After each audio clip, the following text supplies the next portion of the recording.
Welcome back to another Game Time Discussions. I'm Emery Cuzzy. I'm sitting here with Cameron Selby, and today we are going to go over our first Best Ball 1.0.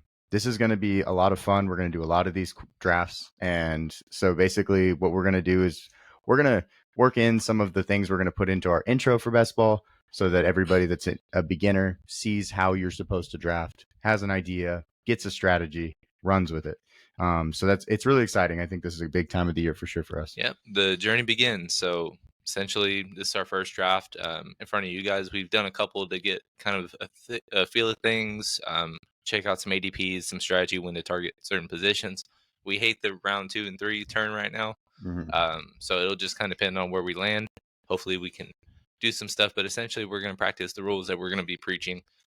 It's okay on occasion to break the rules, but at least, especially for this first one, we want to just kind of give you guys that are new to this concept or type of fantasy platform to just kind of how to build a team, what to do, what to target, strategy behind it all, and hopefully going to cover it with a good team that can win us $1 million. So yeah, exactly. We're gonna start with we're gonna enter the $20 lineup for DraftKings.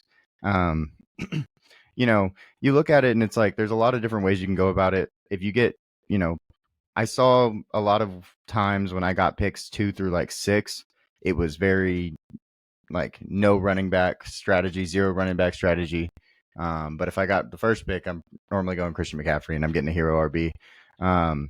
Those things we'll explain if you don't know what that is on the introduction to best ball video. We're going to try to get some content so that we make sure we have enough to create that video with content showing y'all what we're actually talking about, rather than just talking about it, so that we have some background. Y'all aren't just like confused and sitting there and have to figure it out when you go into a draft. You can kind of learn from our mistakes, watch us draft, and then do your best job to draft. But I believe that this year the first place prize is like $3 million. So there's an opportunity to win a lot of money. First place is obviously something that's a stretch, but if you have enough teams and you have enough guys picked and filtered out, ownership correctly placed, you have a chance to do that. So right. So just kind of a little bit of a background. We've done this. This is our 4th year doing, and we've had some solid success. The first time I did this, one of the notable teams, it was a $3 contest. I was one of the final 240 people, I think, to win $1 million. Finished in the top 100, and I think won 2,000 on a $3 lineup or team. That's probably the biggest success story. And then the last couple of years is just kind of learning mistakes, overexposing to certain guys, and then certain strategies not paying off. For example, last year, quarterbacks in the middle of rounds 5 through 7, we were heavily targeting.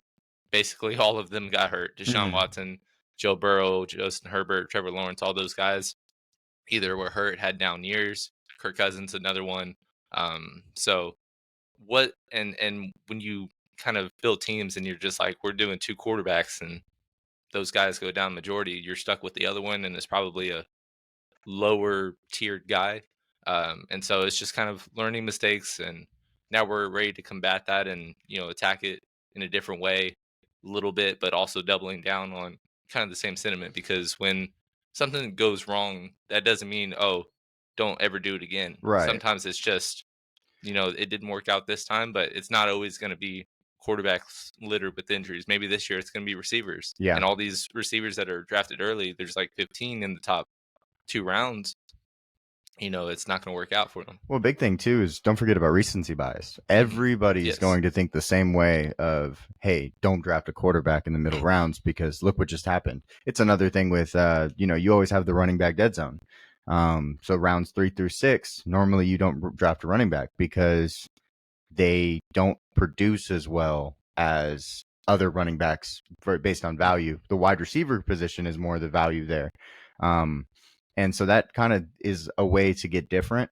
It's not necessarily the best plan to do on every draft, though. Just make sure when you're doing these drafts, you get really different. Make sure you're doing it in a way where your ownership is showing what you want at the end of the day. Yeah, you don't want to just have 100% of, or it's not possible to have 100% of somebody like Bijan Robinson. You want to, allocate those ownerships pretty diverse. Take some stands to you don't want just 5% or 10% for every single Right. player that's a first round pick. You want to take some stands on some. Last year we were like Noah Eckler. That worked out, but you know, just kind of those things. Yeah. Um, looks like what did we land the Yeah, 11th pick, we're the 12th pick. 12th pick? Okay. We're starting in about a minute and 15 seconds, so we're going to actually have more time than anybody else. But yeah, this gives us a chance to kind of go through and do exactly what we talk about. You're going to go through and kind of look at the guys around your range Mhm. at each pick, and then cue them so that you know later, oh, I wanted that guy, and they're still on the board. Um, so at the first couple guys, I mean, we normally go, 3 or 4 guys up. You also are going to get value, so don't be scared just because you didn't queue a guy because you didn't think he was going to fall that far to Yeah. not pick him. It's just you're going to be paying attention to the draft 95% of the time, but just on occasion, if there's a signal issue or crashes or you weren't paying attention, you have a Right. guy queued up to where you're not taking somebody that you absolutely didn't want. Because, like, for example, Rasheed Rice, his ADP is still in the 80s. Mm-hmm. And if you don't want any part of him and it's the 100th pick, and obviously he's the top player available, you're gonna draft him if you don't have anybody queued. So you just want to not run into those kinds of situations. Right. And also, we're randomly, we might not. So say I don't queue Jalen Hurts, but I get AJ Brown in the first round. It might be a decision like, oh, hey, I let's, changed my mind yeah, because let's of the way change the because draft of how fell. the draft fell. Yeah, let's stack here. So that's always an option too. So don't get scared of like randomly going off of your original idea. You have to adapt. That's the trick to drafting is adapting. There's some guys in these ranges that you kind of want. So we're going through. I'm only going to do the first, till 100 basically, and then after that we're going to kind of have an Talk you through idea some. of how our draft went, and then we'll go and kind of go from there. Guys though that we like, right here in this range, even you look at Keenan Allen. We're not pick 56. We're Mhm. 59, but we're gonna need to make sure that we have him start just in case something happens. Right. And then if he Um, falls and you're planning on going a different direction at quarterback and you end up selecting him, well, that opens the door like, oh, I might want Caleb Williams as my QB2 or right. even QB1 if you want to go that route. So um, just those kinds of things we One look second. at. Usually I like to kind of straddle uh, a couple of guys so that Mm-hmm. I like to monitor how they're drafting as I go so I know, oh, these two guys have already picked a tight end. So with these upcoming two picks, I don't have to take them with my first pick because very likely they're not going to. So here's actually what's going on right now. We've got a very heavy wide receiver look. Mhm. I mean, Christian McCaffrey's going to go number 1 in almost every draft, but then you get a very heavy wide receiver look. Brees Hall goes off the board. I believe Bijan is the Will be next right guy. next. Yeah, and then this is our board right here that we're looking at. You got Garrett Wilson, So yeah, Gibbs. so this is actually my first time picking 12th, which will be fun.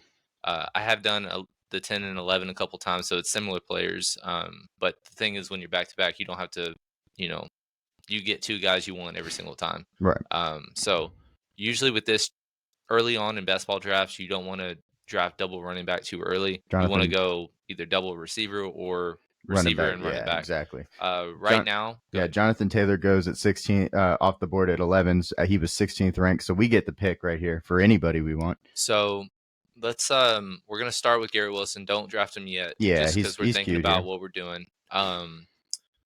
So Eh, let's see how do you want to approach this? Do you want a double receiver? Do you want a I think running we back I and think we could receiver? do let's do running back and receiver on Okay, this one so and get a hero. We're gonna do what's called a hero RB mhm, draft strategy. okay, so yeah, we'll just take the top two off the board. Go Garrett Wilson and Jameer Gibbs. Hmm. Those are our that would be how we rank the best available in our own rankings. But yeah, we'll start out, feel pretty good about it. Two different buys, all that good stuff. And now it opens the door for other things. One of the things is I'm not looking to, we kind of view Aaron Rodgers as ranked too high based on what his production will be. So I don't even know if I would want him as a QB2 on my team. So the stack for who we're stacking with It's still still kind of yeah, open, it's open. but depending on the route you want to go, a lot of times we like to handcuff running backs. Hmm. Another situation where I don't know if it's necessary. One, because David Montgomery, it's more of a 1-2 punch, and then also his ADP is not it's in the first 7 Right. rounds. It's So not as that's a lot of capital nice. for one backfield. Um, but typically, somebody like Kyron Williams, if you picked him instead of Jameer Gibbs, that opens the door for Blake Corum. Even though we don't like Blake Corum, we know that if Kyron goes down because he's already banged up going into training camp, well, oh, Blake Corum stepping right in, and he's going to have 20 touches. Look what Kyron Williams did when Cam Akers wasn't the guy, and Right. then they had other guys go down, and he took the opportunity to run with it, and then he was a top 10 uh, ADP running back last year, and wasn't even a 10th round pick. I'm really happy though. If you look at the board right now, I'm glad we went running back because running backs are They're coming off actually going very quickly. We pretty have a early. couple teams with multiple running backs, so that makes me feel better. It looks like too. There's some reaches. Kyron Williams, he's dropping because of his injury. I don't know why. That's really it's so early for that to matter. But his ADP has dropped a little bit. So he's still going for 13th here. Hmm. Another thing I want to say: make sure you're following some sort of ranking system. Right. We have our own rankings. We will be giving those out. Hopefully, that's the plan. At least be able to give those out to people in the near future. But at the moment, we aren't able to. It's just one of those things with the new podcast. You're not necessarily ready with everything. Hmm. But And yeah, again, our rankings aren't end all be all. We view something a certain way. We're higher on certain guys. We're lower on certain guys. So many times it works out, but sometimes it doesn't. And then a lot of times we'll overemphasize somebody being lower or higher just because we feel like we want to point out, hey, we think that they're a whole round earlier right, than where they should be, or what have you. So somebody like a Debo Samuel was like 10 ADPs lower than what his wide receiver rank is on these platforms. And that doesn't mean we think he's going to not be a top 25 receiver. That just means that, hey, we prefer these other guys in the situations more with less competition for touches right. and all that good stuff. And we want to let y'all know that others like, I think a good example was Drake London. Actually, we talked about him a little bit. He's actually going around 15 is his number right now, mhm, and we're not as high on him at 15. We're much lower, so we probably just won't get any ownership of him at that point. mhm. If he starts to fall, this is where the draft changes. You have to adapt because throughout the offseason, injuries happen, people get brought in, things change. If Drake London starts to fall down boards, we need to make sure that we get a little bit of him at his lower ADP. And it's similar thing with Marvin Harrison Jr. because we love him as a prospect. He's ranked in our Right. top 10, but we've never seen a rookie wide receiver in best ball drafts, fantasy drafts, whatever, go in the first 7 rounds or first 6 rounds. Mm-hmm. Jamar Chase is really the one of the earliest examples, and he was going 80th overall, 75th. Yeah. I way back when this was before we even got into best ball, but Amari Cooper is the highest ranked ADP receiver in the last 13 years as a rookie. He was wide receiver 17. Well, cut that in half, and that's where Marvin Harrison Jr. Yeah, is going. exactly. So it's tough, but at the same time, the game has adhered and adapt to rookies. So, but yeah, we'll jump back into best available. Let's see kind of what we're planning on doing. Yeah, so it looks like we got one pick left before us. Michael Pittman's on the board. He's falling a little bit due to his injury. Josh Allen.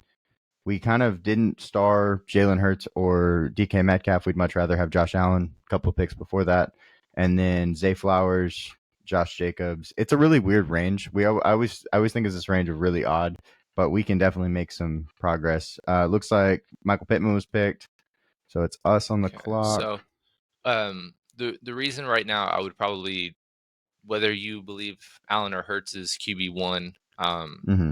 there's an ability to stack Buffalo, Philly. Everybody's kind of higher ranked, and really at this point, the only person you could stack is Dallas Goddard. Right, So I prefer to go with Josh Allen with our first pick because we have stackable players in the 7th, 8th, and right, of beyond. course. Unfortunately, couldn't get Kincaid the way we're positioned. Mm-hmm. I don't want to reach that early.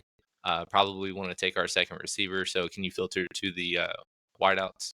Yeah, let's see who we got. I kind of like going Zay Flowers in this range. I think he has upside, but if you want DK, I'm not really that high on Tank Dell No. as a third option in Houston going this Yeah, early. it's between. Let's go with Say Flowers. All right, let's do that, and then we can get back to the big board.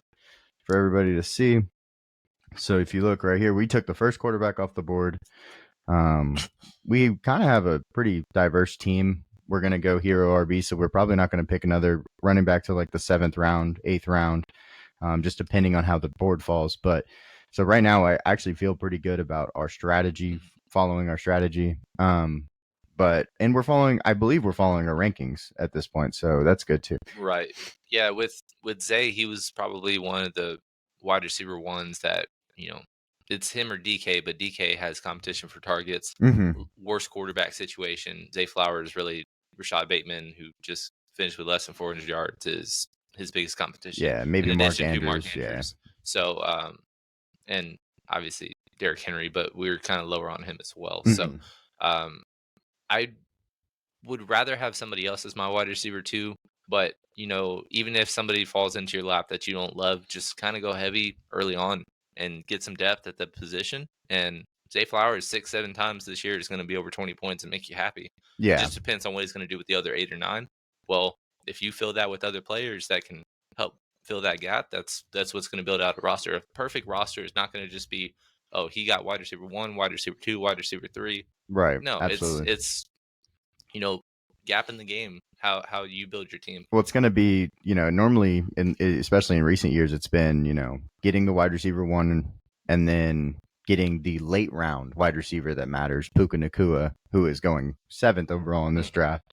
He, finding a way to get somebody like that. Tank Dell going 180 last year, ending up being one of the top, 20 wide receivers in the draft. So he's just a little too rich this year, but I still think, he still has upside. It's just now what happens with targets. Yeah. And then also with Josh Allen, obviously with most people, he's the QB1 in most rankings. ESPN, he actually is currently number 2 behind Patrick Mahomes, actually. So, and we just put out a fantasy football matchup losers video where basically we kind of break down some of the toughest stretches for the late season, because when you play fantasy football, you expect that I'm going to be one of the top 6 teams, top 4 teams to go to the postseason. Right. So you need to get a leg up on your competition by being underweight or fading guys that have tougher stretches, and then overweight to guys that have great matchups. Or I don't feel great about Carolina. Well, they got a ton of opportunity for stuff. So Right. depth wise,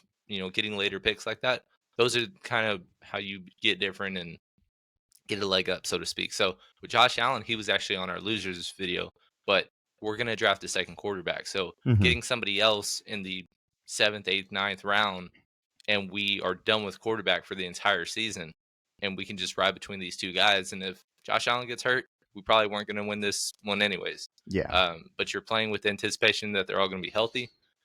So Yeah, that's like last year, like you were saying earlier. You get guys that get hurt and injured in the middle rounds, and now no one wants to pick quarterbacks in the middle rounds, which is actually not what the case currently. If you look at it, we just went 4 quarterbacks between round 3 and 4. So if you jump back to the best available, yeah, we'll kind of see what we're going. I'm kind of we're just hoping leaning right on now. double receiver here. You could also pick a tight end if somebody falls. Kyle Pitts is still on the board. Somehow Dalton Kincaid is still on the board. Obviously, we will be going there if he's still on the board. And then also when I'm thinking ahead, because I'm trying to project, in 24 picks, we're going to be up again. Well, Keon Coleman's going in the 70s. Right. We're going to be up again. What is that? 72. Yeah. So that's a good target, so to speak. So there's four teams left. He went 2 wide tight ends. There he goes. He went double tight end there. So. There's going to be some people that do that. I don't know if that's a legit lineup or they're just sabotaging for another lineup. Absolutely. Either way, we feel fine where we're at. Go scroll up real quick. We are 3 picks away, so we're pretty close. So I would at this point, since we're not targeting receiver, I would just filter to the flex. So taking out the quarterbacks, and we'll just see the best available players. We are targeting receiver a little bit. So right now, wide receiver 3. We can pick anybody right now. We're on the clock. So yeah. So I think Kyle Pitts is probably a really good bet. Yeah. I know I said double receiver, but he's one of the last tiers of tight end, that have potential to be a top 3 guy. So I think he would be one of our picks. And then so I will say receiver what? Go ahead. If we wanted Keon Coleman now, we'd have to go Keon Coleman now because we actually have 83 and 84. Okay. So or 84 and 85. So that would be a pick we'd have to make now, Yeah, let's go ahead. which is He's actually fine. risen to was at 67. Yeah, So yeah, we'll go ahead and go Keon. get that stack. Overdraft him a little bit, but we got our stack following the rules. But we need Being to good boys. now we need to change it up a little bit because we have a lot of week 12. We seem to keep doing that. That's something that we just can't figure out. The week 12 and week 14 are very popular for high end fantasy players. So it's not like we're going to be alone in that Yeah, regard. we're gonna have to switch it up a little bit though, just to make sure we get different on week 12. Later on in this draft, of course. But now we have our stack. It's gonna, of course, be dependent on if how well Josh Allen can play, and then if Keon Coleman is going to be one of the better rookies. He's the first rookie. Oh no, Malik Neighbors and Marvin Harrison go before him, but he's the first rookie after those two in that next tier. tier. Basically, Yeah. him, Loud, McConkey, Xavier Worthy. they're all in the same tier. Mhm. It just kind of depends on how you rank them. Right here, we get a bump up to Keon because we want to do that stack. If we had Mahomes, we would be probably bumping up Xavier Worthy. Right, of course.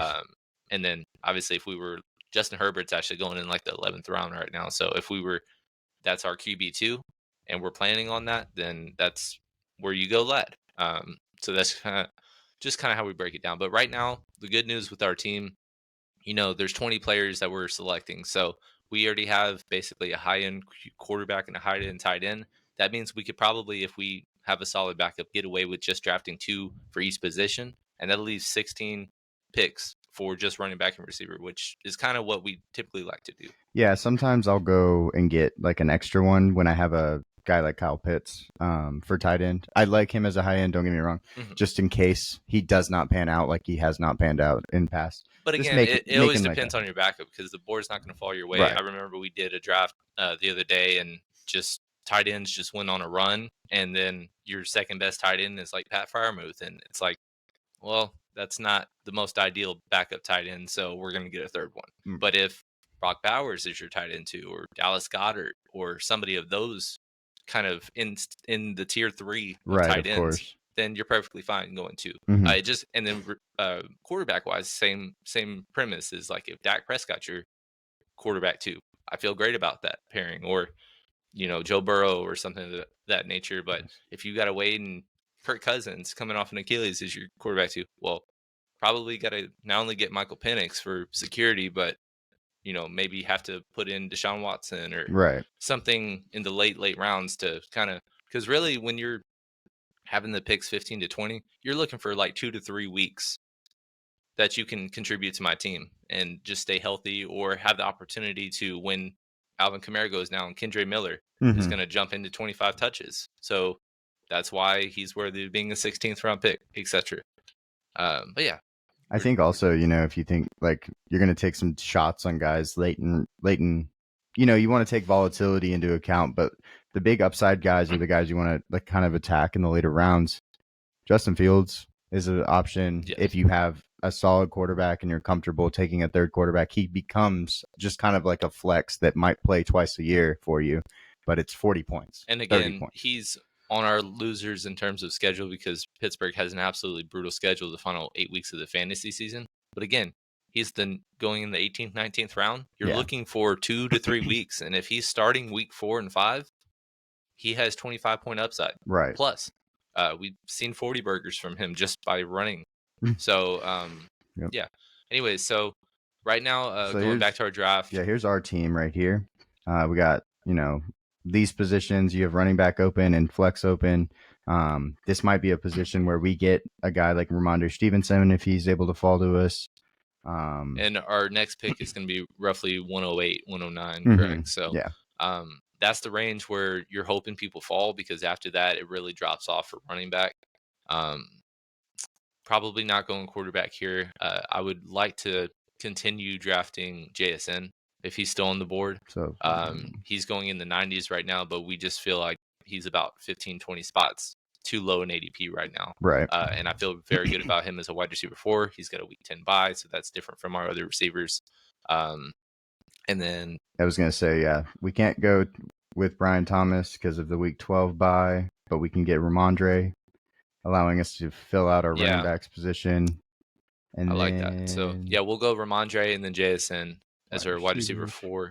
next And wide receiver basically on the board. So yeah, yeah, we'll and let this again, pan Brian out. Thomas, fine play, but we also think JSN has the floor that Brian Thomas doesn't. Right, and also the week 12 bye makes it a little bit Yeah, more that difficult. another factor. Again, based on how we draft, that kind of brings guys up or down. If you did view Brian Thomas as higher than Jason, well, you got 3 of your 4 best wide receivers are week 12 buys. Yeah, and So we that's have going to be tough to. week 12 and week 14 right now are basically where we're headed. But we know that that's the bulk of the games. Right. So we just need to make it through there, and then we get to play in the tournament, and that doesn't matter after that. There's no buys after that. So let's see if I can make this thing work for me. All right there. Beautiful. Bam. So really happy with the start. Again, some players that you may not feel the most comfortable in, it's structured how it should be so far. And then quarterback wise, I know we're trying to do a double stack. I think it's still undetermined. I don't know if Curtis Geno Smith. Samuel would be possible for for a Josh double. Allen. Yeah, I'm thinking of your secondary for the Right. second quarterback, because our second quarterback is probably in the next 2 picks, if not definitely in the next 4. Yeah. So yeah, the other one I think is Rodgers is our other option. Because Zay Flowers, but he's a week 12 bye. Gone. Oh, he's a week 12 bye. Yeah. So, Definitely don't have 2 quarterbacks with same week buys if that's the strategy you're going. Yeah, one time I accidentally did that with tight ends, and I had to get 4 of them. So it'll happen. It's all good. We're gonna do 100 plus of these. It's not. We're not going to be perfect on every single one. Right. Yeah, DraftKings actually has a $3.20 max, which is my favorite to play. Yeah. Because you can kind of just get in there, rep out. You can do them so fast, it's crazy. You can do 10 of them in no time. And I've drafted like a crackhead, so I'm almost out of my 20 max. So that's why we did the $20. Yeah. I don't remember. Is this a 150 max? Yeah. Okay. So which I will not be maxing out on that. I can promise you that. So yeah, we really enjoy doing these drafts just like for fun. I mean, I wish they were free. I do them for free, kind of thing too. So that's one of those weird things. And doing best ball, it's great prep for your regular fantasy redraft leagues. I mean, the rankings are going to be very similar, but also you can kind of see how people are thinking about certain guys. Right. If people keep on overdrafting Alvin Kamara, well, he's probably going to be going earlier than what his ADP says. So you should probably bump him up a little bit in your personal rankings, or if you did like him, et cetera, and so on. So, well, just not just that. The biggest difference, of course, in best ball is the quarterbacks get moved up. Yes. Like that's what the biggest change is. I mean, not the quarterbacks. I'm sorry. The quarterbacks and the tight ends, of course, move up, but the rookies get moved up because especially if you look, let me pull up that tier of wide receivers that we were referring to earlier with like Xavier Worthy, Keon Coleman, and all those guys. So right now, updated rankings. We updated this a couple days ago. Like for example, Xavier Worthy in best ball is going wide receiver 32 on both Underdog and DK. Mm-hmm. ESPN and Yahoo, which are redraft, 43 and 47. Yeah. So that's a whole 2-3 rounds difference. Just because, again, when you're looking for your wide receiver 4, you're looking for about 5, 6, 7 weeks of great play. And so that's why it bumps up, because you don't have to set these lineups. You just draft and let it sit. Yeah, exactly. So after this draft is done, we wait till the, December basically to know who wins. I would say that on our draft right here, you can look, we did a pretty good job getting Ramondre, because then the run of running backs happened, 5 straight and running backs. We basically beat that. That's always good to see. That happens a lot. Like when you're in best ball, you'll see a group of position group go back to back to back to back, because players don't want to miss out if they think that everybody else is going for them. It's kind of weird that Jonathan Brooks didn't go in that range. You're right. Unless he went way earlier than. Let's go see him. Show me.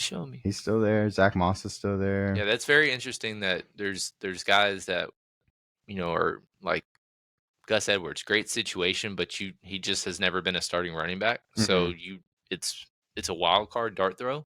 So it's kind of weird, because Jonathan Brooks is walking into being an RB1, right? And will over time, he's got an easy schedule. He's going to be on our love list. And he's a rookie running back, and rookie running backs are great, in especially in best ball. Let me go be, good about what we talked about earlier and add some players. We added some stackable players. I need to go get Geno. Where's the quarterbacks? Because we have a few picks left. I would just stay up top for now. He's way So down. There he is. Caleb Williams, go. Sorry. so I like Nope, that's the wrong button. So I guess. Bam. So I like Caleb Williams as a quarterback too a lot. Yeah. So him going there is pretty great. I don't think Jared Goff in this style of league should be going above Jaden Daniels. Yeah.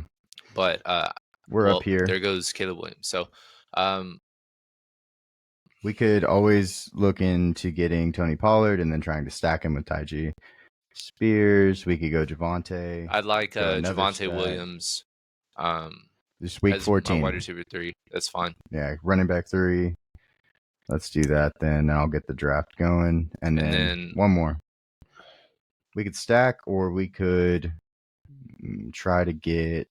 We could actually go for Tyler Lockett and get a double stack in Seattle, which is always an option. You just got to think ahead like that. If you like those types of things, you could also get, Let's lock up our tight end and go Dallas Goedert. All right, perfect. We won't need any more tight ends, boys. I mean, there's like 6-7 quarterbacks that we still would be fine with as our QB2. Mm-hmm. And when we have somebody like Josh Allen, we're not looking for a 50-50 split like if we did Dak and Joe Burrow, where it's like half the time I hope you, and then half the time it's like Josh Allen 80% of the time is going to be your QB1.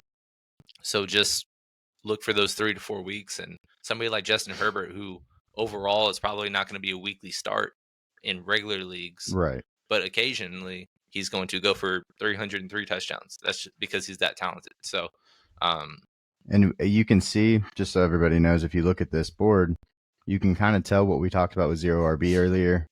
Everybody started going RB because they started with lots of receivers, and now everybody's trying to play scroll up to the very top of the draft, the first 3 rounds, just to show them how few running backs went. So if you look like this guy, three receivers. So they're go through 2 through 5. Yeah, right went here. Double receiver first, and then 10 did the same thing. And but then nobody did. Only one person did double running back. But after that, he went 4 straight receivers. Well, look at 6 here. 6 went 2 receivers, tight end, receiver, quarterback, and then finally took a running back. That's the 0. That's the true 0 RB strategy right there. Same here. This is actually even worse, or more. 10 here has 6 straight rounds of receivers, quarterback, no tight end, and then DeAndre Don't Swift. Ever do a strategy that the 4th pick did, where they basically went 2 receiver or this one right here. Yeah, when they went 2 receivers and then 3 straight running backs. This is a PPR bonus. Mm-hmm. It's a lot easier to go for 100 receiving yards than 100 rushing yards. Yeah. There's only 7-8 guys that get 1,000 yards every year as running backs, and there's about 25 guys that get that with receiving yards. So. Right. And we didn't go 0 RB, but I will say one thing that I want to just make sure everybody knows is that when you go 0 RB, you need to take a safe RB over a guy and we were talking about DeAndre Swift. Well, DeAndre Swift is in a committee. Right. You don't really know what's going to happen. He's been in a committee before. He wasn't necessarily he wasn't an every week guy. So taking a guy like Ramondre, who is, the guy, and might lose out on some of the pass catching because Antonio Gibson's there, but he's going to get the majority of the touches. Mm-hmm. He's a better option, in my opinion. We're coming up on it. Let's go look at the board. Yep. So at this point, because we went with Dallas Goedert, obviously that's not stacking because we didn't take Jalen Hurts, or probably won't be taking Kirk Cousins, likely. Mm-hmm. Well, we definitely won't because it's a week 12 bye. But because we got 2 guys in the same tier 3 or above of the top 13-ish tight ends, right. You're set. You don't need to go 3 tight ends. Maybe if you want to at the very, very end as a luxury pick, like Isaiah Likely, if Mark Andrews goes down, he's a top 10 tight end. Mm-hmm. If you wanted to do that, you can. High upside players. But it's not a priority to get tight end at this point in the draft. So we can basically attack the running back, receiver, and obviously once we find our backup quarterback, which may or may not be one of our next 2 picks. We got 3 picks left before it's us. Filter to just quarterbacks. He's at 160. so we have some time. So at this point, Geno is probably the direction we're going to have to go. Obviously, if you do like Kirk Cousins or Aaron Rodgers, we have the same buy as Josh Allen, so we can't go that route. So basically, running back, receiver are the way to go here. Can you filter to the flex? Yeah, and actually, I'm surprised. Adonai Mitchell's here. I'm a fan of his, and then you have Josh Palmer, possibly could be the number one for the Chargers. That's up in the air for sure. Let's see. I'm gonna just take this. I'm gonna put this here. I'm gonna say just in case. I'm gonna say Josh Palmer is my preference here. Preference. Okay. And well, then, we're gonna get 2 picks. So, and make sure you draft. You didn't. It's okay. Yeah, I'm gonna just go back to back wide receiver. I think because I don't know. Let's see, how many running backs did we have? We got 3 running backs. And we can go wherever. What do you think? Let me put somebody before we run out of time. Well, let's just go Josh Palmer. Okay, back to back. You don't like Adonai Mitchell? No. Really? I'm surprised by that. It's he's a wide receiver. He's a third option on a quarterback that's not going to throw for more than 3,500 yards, low touchdown upside. So, not in love with it, but it is what it is. If I'm wrong, I hope I'm wrong because I want to win $1 million. Right. So I'm not against him. I think he becomes the number 2 option receiving wise. Obviously, not with, of course, Jonathan Taylor there. Mm-hmm. I just think that there's most of the receivers that we did draft are guys I'm going to have not many shares of. Mm-hmm. I agree. Well, I'm going to have a lot on JSN. I'm not going to have much Keon Coleman at his current price. Yeah, probably. Exactly. That was kind of a rule pick. I like Zay Garrett Flowers. Wilson. I'm not going to have a ton of. Garrett Wilson obviously is my preference if you're at the tail end of the first round. Yeah. And then AD Mitchell, Josh Palmer, they're flyers. Yeah. But I'm not confident in any of them. But again, sometimes you got to bite the bullet on some guys and not just go all for in love because you're not going to be correct for every single guy that you love. Right. Including us. No, absolutely not. That's what happened, even last year we saw that at times. And I'm also, a little frustrating with how early, people are just overdrafting the last 5-6 rounds of running back. Yeah, so running back has been going crazy. RB4 is going to be weaker than I would prefer. But, we're going to load up on these handcuffs and hopefully we get some injuries and guys like Marshawn Lloyd gets the call over Josh Jacobs or something of that nature. Absolutely. So. Well, we got to make sure. Let's see. So we're at, what pick are we? I guess we're 132. Yeah. So we can still, if we're targeting Geno Smith, we can probably still wait. Geno Smith, I'm actually not confident that he's going to keep the job the entirety of the season. So I think a late round pick that nobody is going to draft in the 20th round, Sam Howell, because Sam Howell presents the same exact upside. We saw him throw for 400 yards, and he was actually leading the league in passing yards through week 8, I believe, last year. And he was undrafted on probably about 80% of, probably about 50, 60, because he was a starting quarterback going into the year. But he was in the 18th, 19th round. So it looks like, all the running backs are being pushed up, obviously. But we still have guys let's see, I can just put running backs on the board so we can look at them. Kendre Miller, Ty Chandler, Marshawn Lloyd, Ray Davis, Chuba Hubbard, and then Antonio Gibson could be a stack. We really like Kamani Vidal as a late round flyer just because of the fact that he has an opportunity. Ty Algier, he's a handcuff basically directly after Bijan. So, and our next picks are what numbers? After this? Right now. Now we're at 156 and 157, and then our next ones after that are 180 and 181. Okay. So right now, I think one of my preference with the 2 picks, if he falls. Oh my gosh, I did that wrong. Go back. Sorry. Go on. What were you saying? So what do we got? About five picks until our selection. Yeah, and I'm guessing we're probably gonna have to get Geno on one of them, just so we can secure him. So he's there, but we still have 6 more picks before we're up. We will see what everybody So does. again, what we said, Carolina players is going to make you uncomfortable, but they have a lot of easy matchups. Xavier Legette is walking into a bunch of availability for targets. As I say that, he gets selected. But like him as a wide receiver 5 or 6 on your team, Right. I do like Kendre Miller a lot. Marshawn Lloyd, Mm-hmm. probably my 2 preferences at running back. Darnell Mooney.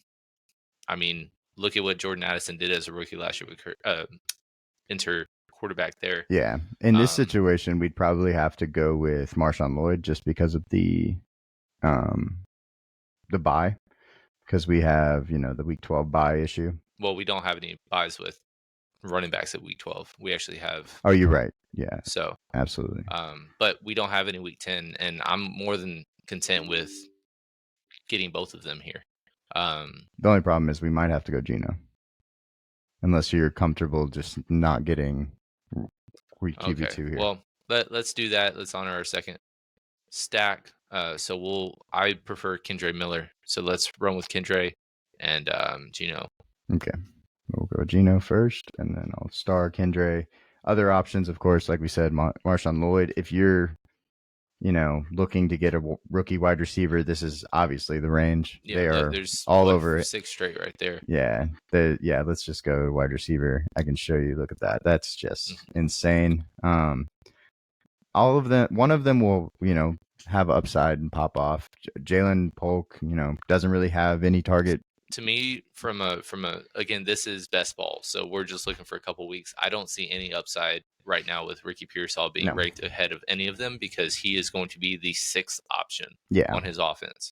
And if I can't trust George Kittle to consistently get me 10 points, I'm not going to trust Ricky Pearsall to get me 10 points. Right. He needs injuries or trades. Don't see that happening. Jalen Polk at least has opportunity. Yeah. Whether or not you love the situation with Jacoby Brissett and, at some point, Drake May. I like Jermaine Burton because he's stepping into the Tyler Boyd role with, Tyler Boyd going to the Titans. And then there's still uncertainty with T. Higgins if he will be there or not. Even if he is, Tyler Boyd still produced, 5-6 times. And he was always in the 90s to early 100s when he was Yeah. the wide receiver exactly. 3 on his team. They don't use their tight end at all. And then also Joe Mixon's gone. So Troy Franklin, another person, Jerry Judy's gone. Wide receiver But it's 2. quarterback uncomfortability. But it is ex quarterback, from Oregon. Yes. You get the Yeah, match they were made. favorite picks video just because they got that tandem. We thought Troy Franklin was a late day 2 pick. He was in our first mock draft. He was the first round pick, and he fell to them in the 4th round. Yeah. And then Roman Wilson, the number 2 in Pittsburgh, but they don't throw the ball. So he has an opportunity to get about what he did in college, 4 targets, 5 targets a game. But yeah, so let's jump over to the draft board and see where everybody's just going. Let's go up here. Yeah, at this point, all the running backs are gone, so they're probably going a bunch of. Well, it's actually kind of spread out this round. Yeah, still going a little bit running back, but you were correct. Let me see if I can't get the thing on it. Yeah, we're definitely going to have at least 8 running backs on our team. Yeah. Which we have 4 so far.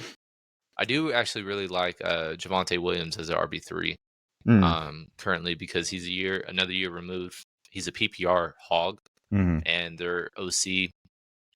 I saw a stat somewhere that I think the top 10 in terms of running back targets in each of the last 12 years, he's been the OC for, or at least been in that offense. So, again, we're PPR bonus, all that stuff. And then Javonte Williams was the top 20 as a rookie, and largely because of his passing game work. And then last year, Russell Wilson doesn't love targeting his running backs, and then also he was actually hampered because he had a multi-ligament ACL injury. Yeah, and I'm actually taking a big stand on Javonte Williams. As much Javonte Williams as I can get, I'm getting, especially when he's, Yeah, he's going about at 108.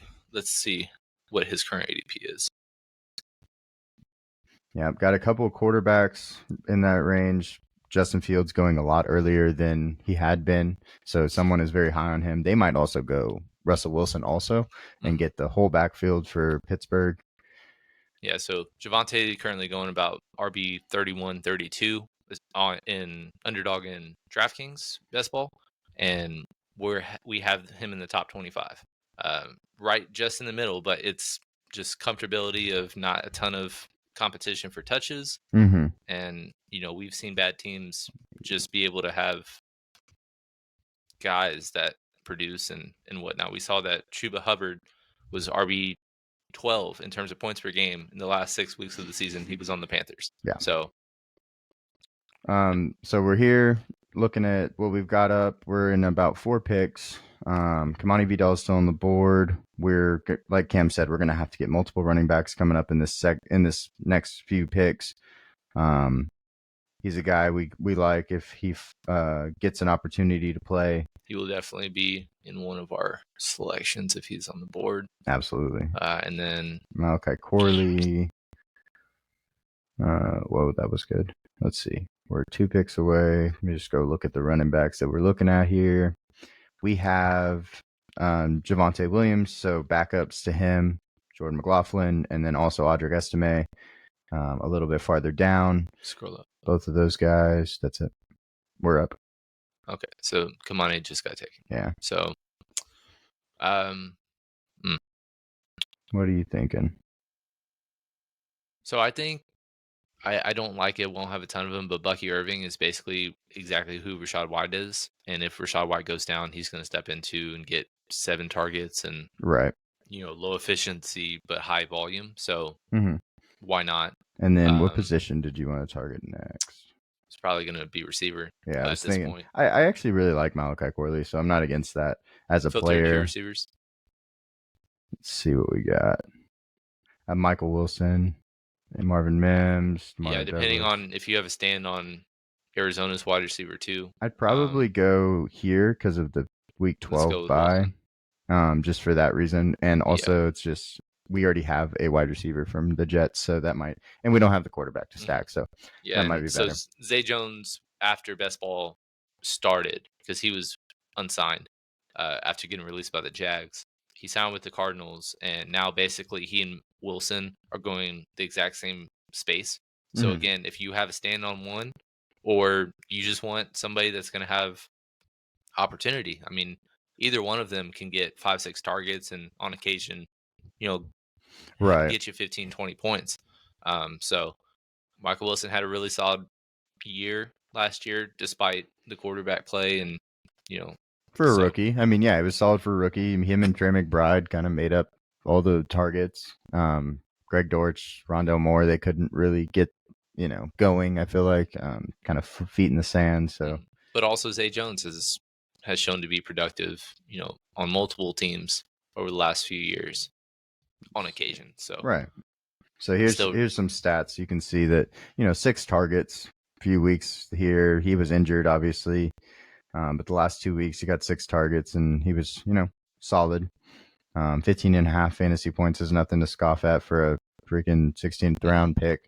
And even if Marvin Harrison Jr. just steps in and gets 150 targets or something insane, that doesn't necessarily hinder him, right? Because of one, where he's going in terms of ADP, and two, that just means that he's being less of a focal point. Mm-hmm. I mean, last year when your best passing option is your tight end, like, defenses can play pretty balanced. But if Marvin Harrison actually steps in and is actually going off as a rookie, well, then he's going to start seeing double teams and open things up for other people. So. Jordan McLaughlin off the board there.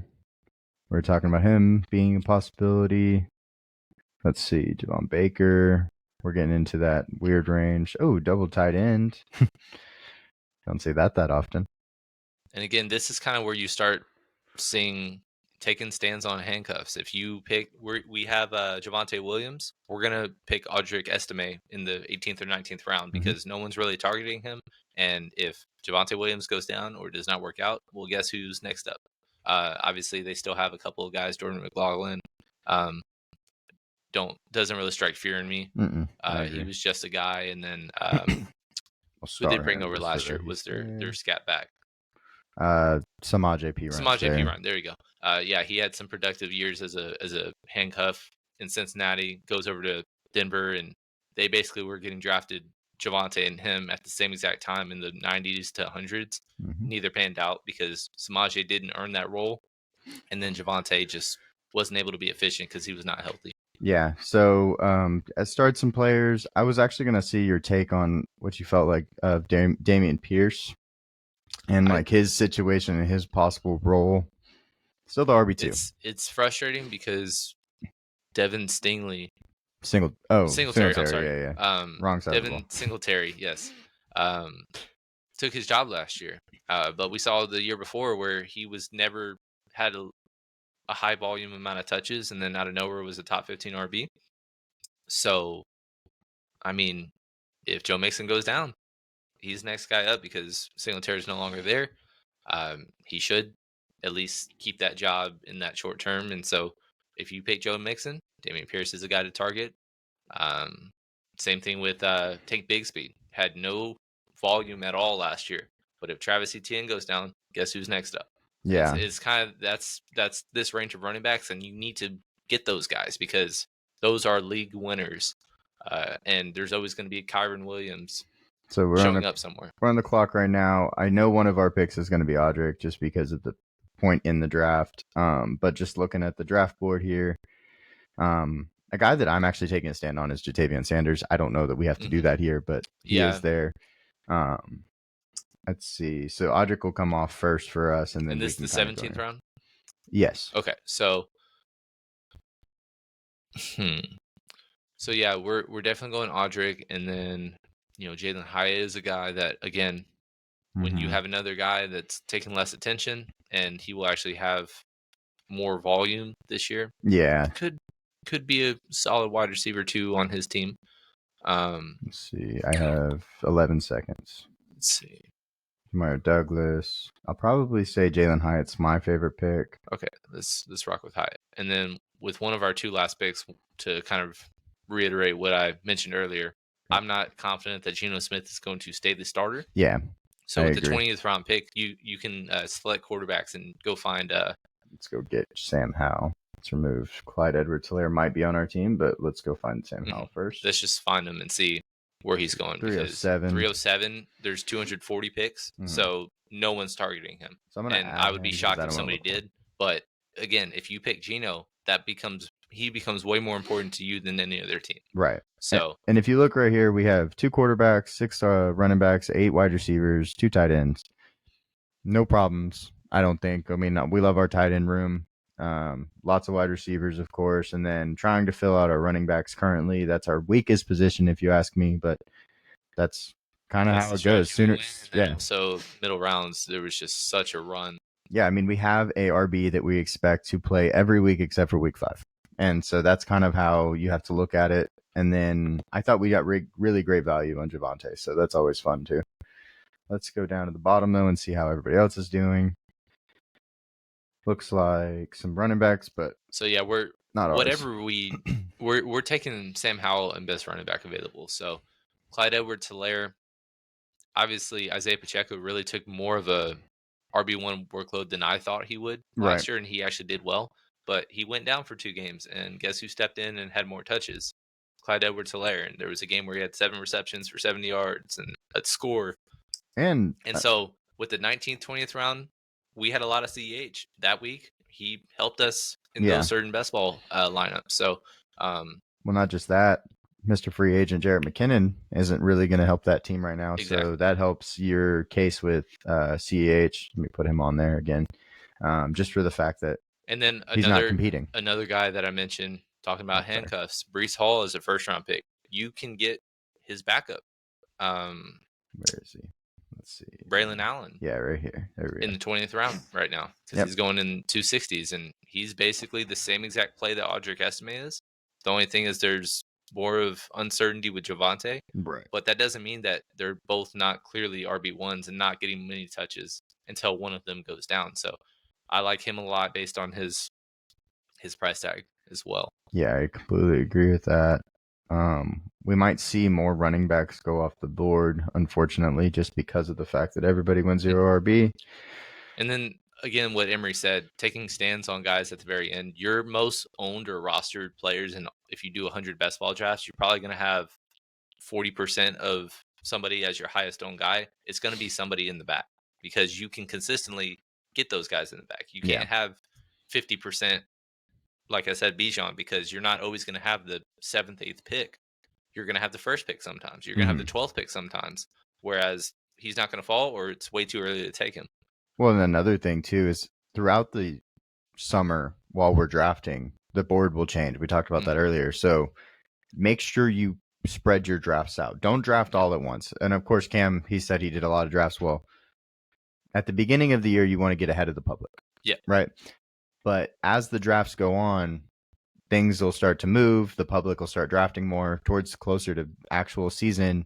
You're going to get a completely different draft each portion of the summer. You're going to have a buzz of somebody making a one-handed catch at training camp against air. Calvin Ridley doing his routes better than Zay Jones. And then also, again, like I said, in terms of taking stands, if you have the first pick, you can get different by, instead of saying, oh, always for sure CMC, like you said, there's a curse at the number one pick. There's only been 3 guys in the last 12 years to finish as top 10 at their position. So, and twice when it was a bust, it was CMC. So that it's not a guarantee that he's going to for sure help out your team. If you want to take out a stand, last year I remember when I had number one pick, Justin Jefferson was the consensus, and I went more the direction of going Jamar Chase. Didn't pan out, but Justin Jefferson definitely didn't pan out. Right. So things like that. CEH just came off the board. That's actually fine to me. I actually was preferring Braylon. Really? Okay. Just because I know.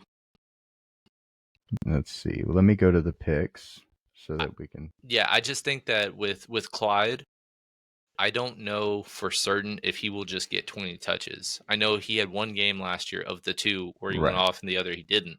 Whereas Braylon, I'm pretty confident he's going to get the same type and amount of touches if Breece Hall went down. Right, of course.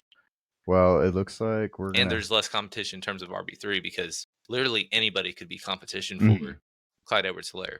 This guy has 3 tight ends right here. Did he have none? He did not take a tight end prior to those 3.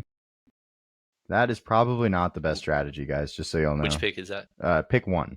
Pick 1 had no tight ends until round 16. And in his first tight end might be the retirement tight end. Yeah, sometimes you're going to see boards be stupid because, one, people don't know how to draft or they're sabotaging to pick another. Yeah, for other people. Both of ours are queued. Yeah. Let's knock it out real quick. Draft it out and wrap it up. Yeah, so... yeah, that was our first best ball draft. We can see our team. Actually, let me go to the right here. It's actually easier, I believe. So you can kind of see our team here. Here's our starters. We got our stack that we always talk about with Josh Allen, with Keon Coleman. Kind of a reach, but that's okay.